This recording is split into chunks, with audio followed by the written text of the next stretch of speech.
Hey, everybody, welcome back to Keeping It Real with Tiff and Carl. I'm Carl Rabun, And I'm Tiff Salcido. and we are joined today by a good friend, Miss Coy Rivers. She was a marketing and communications expert who decided that she was much more than her title and left the corporate rat race to start Movement Coaching and Consulting, where she works with organizations on healthy teams and culture and with executives on what it means to provide real human leadership. Koi's a 2025 Exceptional Woman of Color honoree for entrepreneurship and innovation, the DEIB board director for the International Coaching Federation, the Sacramento chapter, and the president of the Sacramento chapter of Mocha Moms Incorporated. Ladies and gentlemen, Koi Rivers. Yay. Hello. Thank you. You made me sound more awesome than I was. Thank you, Carl. You are that awesome. You are exactly that awesome. But and I just want to say, the bio that she sent us, that's where I got that information from, but you got to read it. It's going to be at the bottom of our of the podcast. It'll be in the information in our podcast.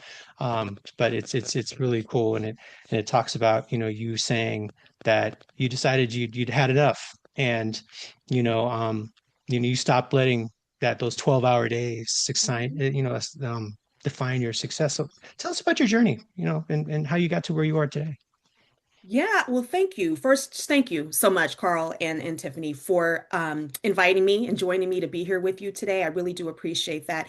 And I just want to say that bio that I sent you, that is a long time coming. It's when I decided I show up as who I am, not what I do, right? I don't want a bio that sounds like my resume. I don't want a bio that you can go to my LinkedIn and read.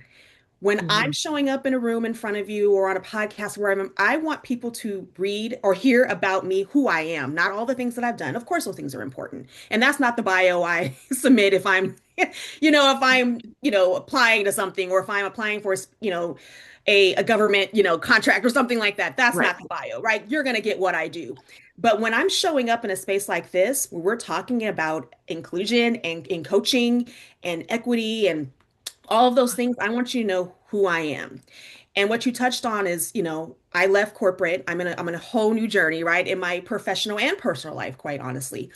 And I always say, yeah, I left corporate. I stopped the corporate ladder climbing and the fancy titles when they actually kicked me out, right? So I didn't choose it. We like to do things on our own terms. I Right. would love to say I left corporate on my own, on my own, but that's just honestly not what happened. I left when they kicked me out, right? I was part of a huge, major corporate, restructuring layoff last year. So it wasn't my choice, but it was the best thing that could have ever happened to me because I don't know how long I would have just stayed comfortable in that space. I had been putting all the pieces in place for 2 years to make that transition, but nothing had just pushed me off until I got that notice, right? And so I always say, yeah, I left when they kicked me out, but it was the best thing that could have happened. I lost my job and my mom within 2 weeks of each other. So when I talk about like the shifting and the stirring and the things that happen in your life, that get you to the point that you are like that was necessary. All those things that happened were very necessary for me to realize where I'm supposed to be, who I am Mhm. now, right? I wouldn't that wouldn't have been revealed in the way that it has, or maybe in the time that it had. It Mhm. wouldn't have been revealed had those things not happened. So while those were like detrimental to my life and to where I thought I had been working for the last 20 years for these titles and these jobs and all these things, building myself up, what I did, right? Mm. After I was gone, that identity was gone. Who am I now? I'm no longer the title. I'm no longer this corporate leader. I'm no longer this daughter of this. I'm no longer all of these things, these titles that I had wrapped myself up in that I had been chasing. I'm no longer any of those things because those things are gone now. Who am I now? And so that's what led me to where I am today and how I'm showing up today in a much different way. Who I am, not what I do. Love that. Yeah. And that's such a transition, especially for people who've been very career focused, because we are so conditioned to think like your success depends on your job? What do you do? Like when you meet people out on the street and you're just having a general conversation, oh, hi, nice to meet you. They're like, so what do you do? Mm-hmm. Like not what do you like? What are your hobbies? What wakes you up Mm-hmm. in the morning? It's just really, really interesting. I agree with you in the sense that um like shedding that part of the identity, it's definitely challenging because we work hard to get in positions of, authority or influence or whatever you want to call. And then to lose that, it is life adjusting Mm-hmm. because now you're like, well, what am I? What was this all for? Mm-hmm. And that's the work. Yeah. And that's the Yeah. work we encourage the Right. folks we're coaching to do. That's the real work. After it's Right. all said and done, and that's funny that you say that when you're meeting somebody. That's kind of why I've always hated like networking, and I call it the dirty word, because Yeah. it's so surface level, right? And everybody wants to know, well, what do you do? Not who you are. I want to get past in relationships, the transactional, surface level Right. things. I want to go deeper past what I do. So now that's not the first thing that I say when someone asks me what I do. I tell them who I am, Right. right? Yeah. I'm a Yeah. lover of, my 75 house plants or whatever it Yeah. is. I don't go right into what the work that I do. I want you to know who I am first. Right. I hear Yeah. it. I love that. It's and that's something. By the way, 75 houseplants. You might be up there with my wife, but so we're gonna have to connect you guys. But well, actually, I don't want to connect you guys because I like my mortgage and I want to be able to pay it. So when she gets to a gardening center, she goes ham. Anyways, but when I teach, I don't really have I, I have always have a hard time defining myself with the title, right? And it's always a question when somebody asks, what do you do? I go from I'm a teacher, I'm a trainer, I'm an instructor, I'm a coach, I'm a consultant, just whatever pops up in my head, because I really have I don't know, when I teach a class, a lot of folks, when they teach classes, they're like, okay, well, let's get a survey in the room, especially if it's an open enrollment where there's a bunch of different people. Where are you from? What's your title? And I always forget to do that. I I never do literally it. forget to do it. Not that I choose not to do it. I just forget to do it because I want you to connect to each other, organically. When I put you into a breakout room on Zoom or in person, if you guys are sitting together, then I can usually tell who's a click or whatnot, but then we'll switch that up as well. But, I don't sit there. I mean, if we're going around and say, okay, what county you're from, what organization you're from, but I don't always want to Mhm. know the title. That'll come up. Hey, my boss is over there. Could you not put me in her room? Okay, yeah, cool, no problem. Right. But it's just like you mentioned that we get defined by titles. I've always had a hard time feeling constricted by titles or, thinking about myself as what Mhm. I do. It's like the Simon Sinek thing, right? Um, rather than what do you do, why do you do it?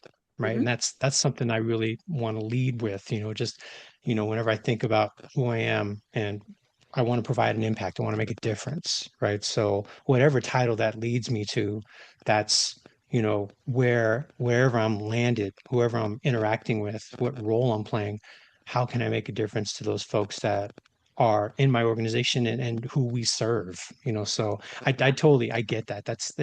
It's always been something that's been a difficult thing for me is to center on a title. When someone uses my title, I'm like, oh, okay, well, that's okay. Yeah, that's who I am. But it doesn't ever really, you know, Mhm. define me. Mhm. Yeah. My goofy little thing is now because I'm always ridiculous with everything. So now when people say, "What do you do?" I tell them, "I'm a whole vibe. I'm a whole vibe. That's it."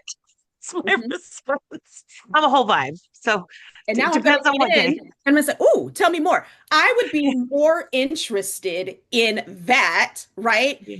Versus you told me, you could go on and on about being a coach or Yeah. being an educator, all the things. I'll probably Yeah. forget half of what you said, Right. but I'm Right. going to remember exactly what you said. I'm a whole vibe. Now I'm interested, right? Yeah. I encourage people all the time, especially folks, Carl, like you were saying, being defined by a title and all the things. I want your 6 word story. Some of the Right. most powerful stories are 6 words or less. Ernest Hemingway's most popular, most classic, story was, what is it? Baby shoes for sale. What is it? Baby shoes for sale, never worn. Ugh.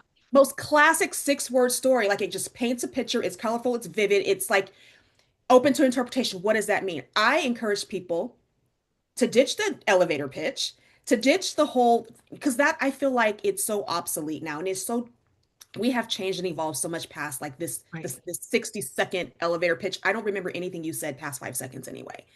Right. What is your 6 word story? Can you tell me who you are in 6 words? I'm I got talking five. I'm a exactly. whole vibe. Yes, that's what I'm talking about. Yeah. I challenge people to do that because now you're not telling me what you do, you're telling me who you are. If you can tell me who you are in 6 words, you've got me. I'm compelled to want to know more. I'm leaning in. I'm past being curious Right. because that's, Right. that's part of the coach approach. What is that? The core Right. pillar of being, Yeah. you got curiosity. I'm past being curious of wanting to know. Now I'm in awe. Yeah. Now I'm in your presence. I want to experience this journey. What does that mean? Because Yeah. that's where you get into, that's like the core tenets of mindfulness, right? You have Mhm. to have wonder and awe, to experience, and curiosity to experience all of that. So I love that. I love that. So Carl, the next time, give me yourself, work on that. I love it. Work on that. I Can want you to give know me? yours, Koi. What's your 6 words of I love? have several. Oh, Depending on where I'm at, what zone I'm in, who I'm talking to, where I'm at. But ultimately, overall, I'm inspired to live an inspired life. I love that. Inspired to live an inspired life. I feel like that's why I am here. I am here, placed here, um, to inspire and live an inspired life. I'm inspired by you all. I'm inspired by the opportunity to be here. I'm inspired by waking up this morning and not knowing what was going to happen today, what this conversation was really going to be. That's inspiring. And I hope the words that come out of my mouth, how I show up, the things that I say, who I am inspires others to do the same. So I feel that's who I am. I'm here to do. And I'm sorry, I'm gonna steal that. That's gonna be an activity. I'm gonna give you your props. I always give people props when I'm teaching a class, right? But I'm definitely that's what I do a lot of those motivating and mindfulness Mhm. classes and who are you in 6 hours. Mine is, I'm here for the impact. So, Go.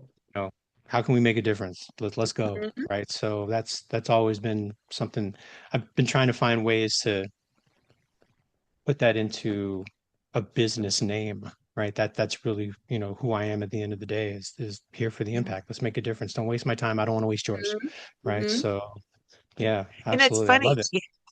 So you're all about the inspired life. I'm all about living my best life. That's my other one. I'm living my best life. That's my Mhm. brand. That's my motto. How are you living your best life? Let's figure that out. Mhm. Because life is short and Mhm. it happens quickly. And every day is like a new opportunity to, again, choose your own adventure. Yeah. And I say that, understanding that it's not always an easy choice for everybody. Like we have different lives and like I know Koi, you have a young one. I do. So living your best life is going to look real different from Mhm. how I live my best life, but it's how do we choose this daily? Um, because at the end of a lifetime, it's all of these individual days and all of these moments that we have that we take with us. And so, how do we really choose to be inspired? How do we choose to make impact? It really is uh, intentional. It's a Yeah. choice. It's a choice you get to make, and it's not Absolutely. always easy. And it's Absolutely. called being a human being, right? Yeah, yeah. If you could go from I'm a whole vibe from I'm a hot mess, which you've talked about, Tiff, how many times, I'm right? a hot mess in a dumpster fire. I am a Yeah. hot mess in a dumpster fire. That is who I am. That's hot mess in a dumpster fire. That's six. That's a whole other. And I own it. You know what though? I own it. I'm a little tornado and I recognize that I'm not ashamed of it. It's who I am. I'm a hot mess in a dumpster Mhm. fire and I embrace it and I love it. Mhm. So guess what? You also can be a hot mess in a dumpster fire. You're in the right place. If that's how you need to fall apart, then you're in good company because we Yeah. embrace the messy, the Mhm. messy. Absolutely. That's who you are, right? That's living in your truth. And so many of us don't know how to do that because we're so conditioned and so used to conforming, shape Right. shifting, doing what we need to do to be palatable. Um, I have dismissed that completely. And I think that's such a huge part of inclusion. Right. allowing people to do that, encouraging people to do that, stepping up and supporting people when they want to do that. There is an Mhm. amazing quote by Caroline Wanga. She's a former Target executive and Essence executive. She said, if you can't be who you are, where you are, you change where you are, not who you are. Yeah. I can't Yep. show up and be coy, this coy in my braids, my red lip, and my Mhm. jewelry. If I can't be that in this corporate structure, I'm not changing this anymore. I did that for 25 years. Right. If this isn't valued, or if this isn't acceptable, or if this isn't your definition of executive presence or how I should show up in your structure, I'm not changing who I am, changing where I am, not Right. who, where. And so that's a huge piece of what when I'm coaching people or when I'm speaking to folks or whatever it is, in whatever setting is, where I'm coaching or consulting, that always comes up. I'm on a mission to debunk executive presence, what it means for me, and how I see it show up in structures, and how I see it shrink people, Mhm. typically marginalized people, typically women, typically people of color. This is where I see it happen. And I can only speak from experience because I happen to be a woman, Mhm. a Black woman. So I Mhm. can only speak from my experience and how it has shaped me over the years, and how that I have stepped outside of that and I'm living in who I am, right? Not what I do. I'm living in that truth. It's like a veil has been lifted, and I can really show up on this podcast like this. I would have never, and I want to say this is one thing that happened after I left corporate. I've talked about this a little bit, but the first thing I did was starting as I started to reassess, like, who am I now, right? Going through like whole identity crisis, because I'm no longer the title, I'm no longer the job, I'm no longer all of these things. Who am I now? The first thing I did is I braided my hair. Hadn't braided my hair in 30 years, since high school. And there was a reason for that. There was a reason why I wore my hair a certain way and how I showed Mhm. up a certain way. And it was because of what I had heard and been conditioned to believe what executives looked like, what I should look like in a corporate structure. And it happened to me very early on. The Mhm. first time I can remember it, it was when I was in high school. I think I was a junior in high school. This was 1994, so I must have been a junior. High school. I grew up in Monterey, so there weren't very many people who looked like me. Anyway, I think there were two other Black students in this honors English class, and we were in the class. Again, let me give you the picture. 1994, Poetic Justice had just come out, and I loved that movie with Janet Jackson, Tupac, Yeah. right? Tupac. I'm like, I love that movie too. So I'm Lucky. rocking the braids Yes. that was the style I had. I was 16, 17 years old, right? And I'm sitting in class, front row. There was a panel. So we had a panel of white men who were there. They were executives from the city. They were giving us a talk on internships and how to land your jobs and how to get internships and things like that as we were moving in, going to college and things like that. So I'm sitting in the front row. One points directly at me and told me I wouldn't be hireable because of my cornrows. I was taken aback. I didn't quite, and at that time, of course, I didn't have the language. I didn't know how to articulate what I was feeling or even what I wanted to say, nor did I have you know, the courage to challenge him or that structure. But that was the signal to me for the next 30 Mhm. years. You cannot show up this way if you want to be valued, if you want to get far, if you want to be in the rooms that they have built for you, right? You have to stay in this box. You have to conform. You have to shape shift. You have to do all the things. And so that was the very first time that I realized, wow, I can't be who I am. I can't. Even if this is what I want to do, I can't do it because this doesn't work. This doesn't fit. This doesn't blend. I just can't. So fast forward 30 years. Yeah, that's exactly what I'm doing. I'm Mhm. living in my truth, who I am, because executive presence is a palette test. It's a palette test. It's not a performance measure. Right. I feel it's a palate test. And for those who, for us for them to be able to weave out who doesn't belong, who doesn't, whatever, you can fill in the blank of whatever you want it to be. So that was just a reason, a reason why I'm so committed and so strong in what I say about showing up who you really, really are, and who you truly are. Mhm. It's it's so interesting, the boxes, right, that have been created that we contort ourselves to kind of fit into. And I think it at such a disservice to ourselves, a disservice to the organizations that we work for, that we are contributing to. Like I'm an optimist just by nature, and I'm always thinking to myself, like, why wouldn't we want people to show up? Like, if we're hiring them, why wouldn't we want them to show up in their full authenticity? Why wouldn't we want people to, again, bring their gifts, bring their strengths, bring their experiences, bring this in a way that they can just put it all out there, and then we can decide what fits for us, what doesn't fit for us in our organization. But like, but again, one of my highest values is authenticity. Mm, I'm much more comfortable with someone who is their whole self, even if the good, bad, and the ugly, even if I don't love everything about them. I appreciate more someone who is authentic than someone who's fake, phony, and like suppressing the parts of themselves that mhm, could be helpful, right? Like, put it all on the table. Let's figure out like how we sort it all out. But like, I pick up really quickly on people who are not themselves, and mm, I'm just like, now like my ability to trust and work well with you might be compromised because I know that you're not being yourself.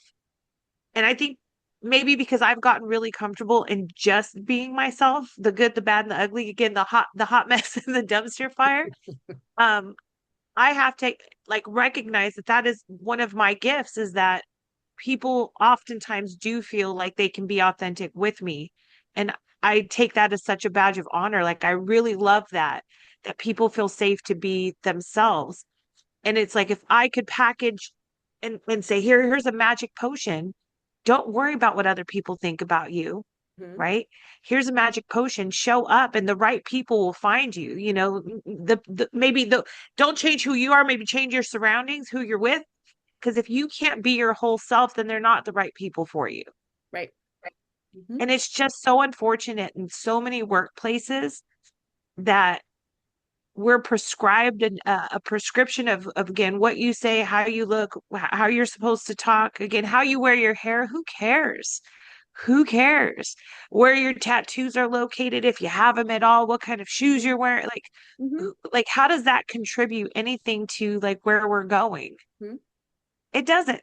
It doesn't. But yeah, I don't Mhm, know if you've read Brene Brown. I don't know if you even like Brene Brown, but I'm a Brene girl, and she has a new book. And she's actually has a whole chapter about executive presence, that she's talking very similarly about what you're sharing here, mhm, Coy.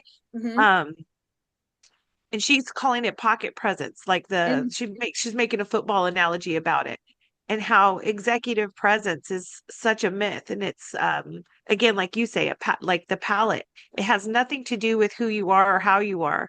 mhm. um it's how do you move, like how do Yep, you move. Your presence is about how do you prepare. Your presence is about how mhm, do you make decisions, how do you yep, include people, how do you communicate, how do you like take ownership of your mistakes. Like, that's the presence we're looking for. mhm, I don't care how good you look in a suit, or if you got your hair pressed, or what jewelry you have on it. Like, mhm. who cares? None Yep. of that's important. And what None would of it's happen if that was the lens by which right. we assessed executive presence in job descriptions or in interviews, right? Job performance reviews. Right. If that were the lens by which we were examining or assessing executive presence, this would be a very different conversation. And Right. that's what I'm pushing. Right. And that's when I coach folks and we're talking about it. That's what I'm encouraging folks to think about, like Right. really think about and assess for themselves.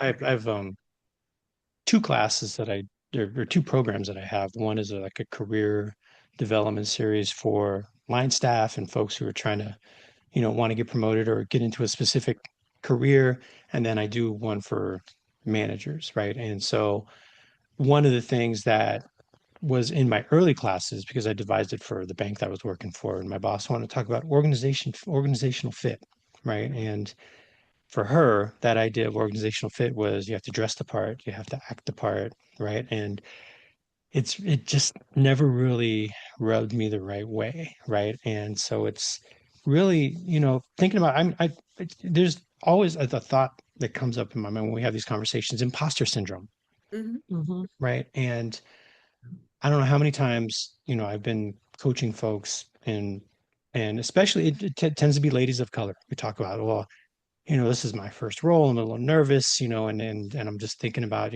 how they're going to see me and how they're going to accept me.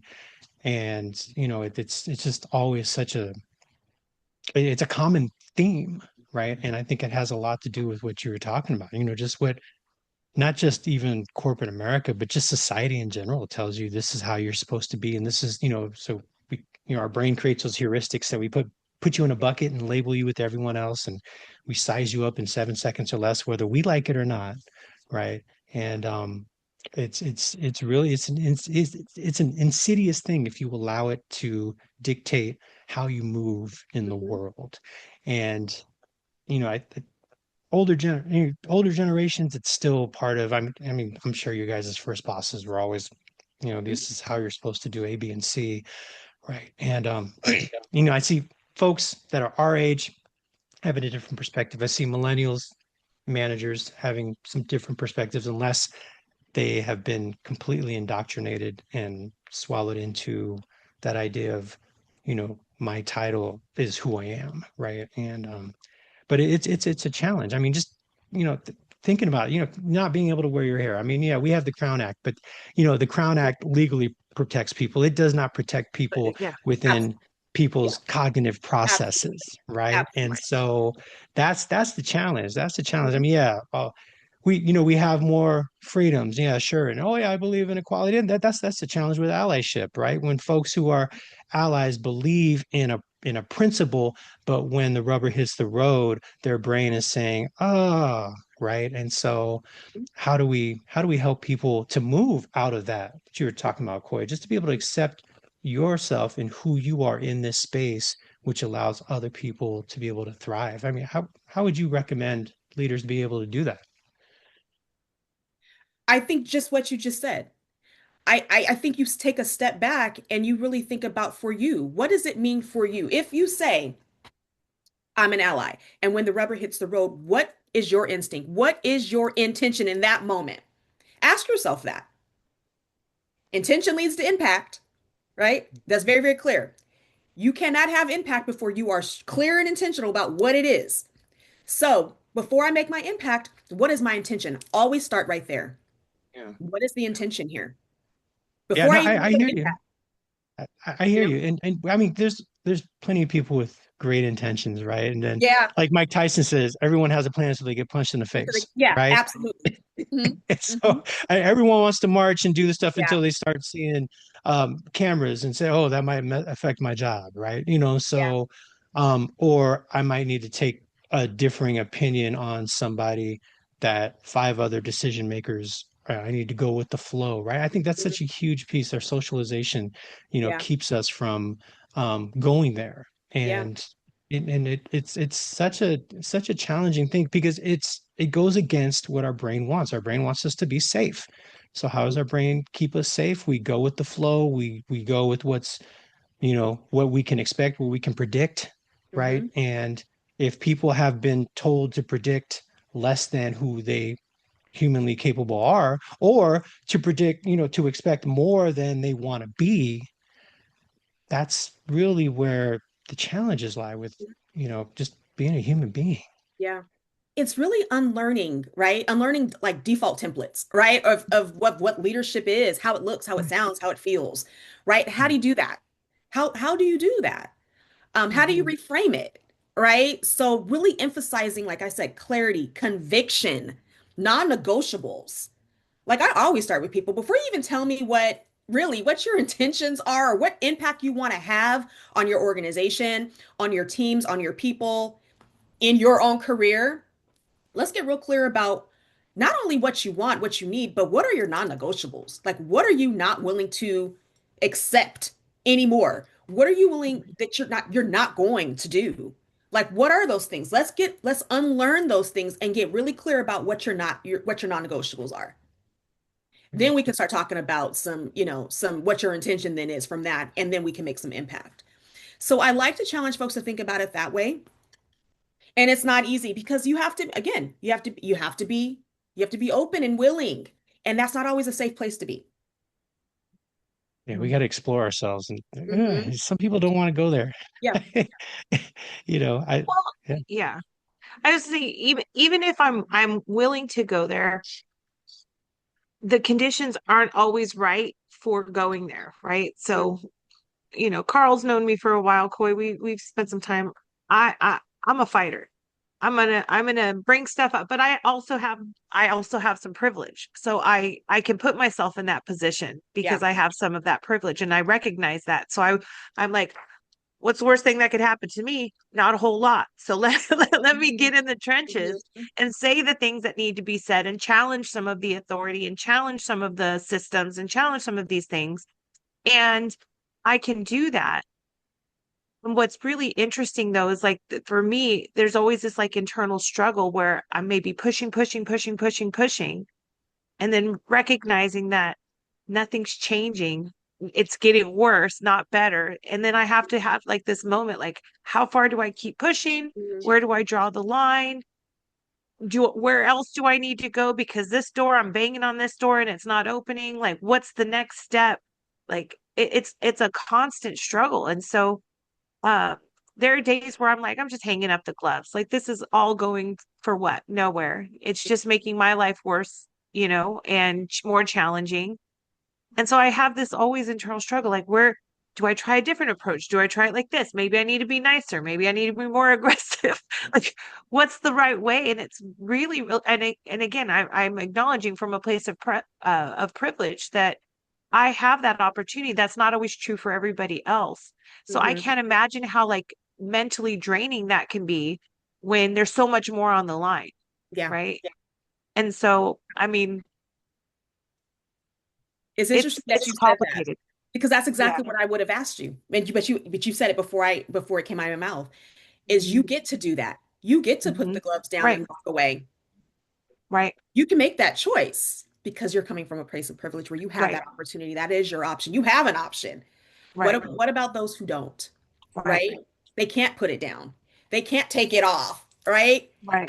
I I I can't. We can't. Everybody can't do it. Right. Everybody's not standing in that place. So for you to recognize, that's one thing. To recognize, all right, this is where I stand. This is a place of privilege that I'm coming from.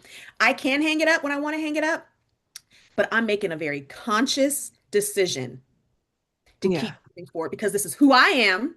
Right. What was your who? Who was your who again? What was your who? Who you are? Your 6 word story? I'm a whole vibe. I'm a Your whole whole vibe. vibe. Because I'm a whole vibe. I can Yeah. reset.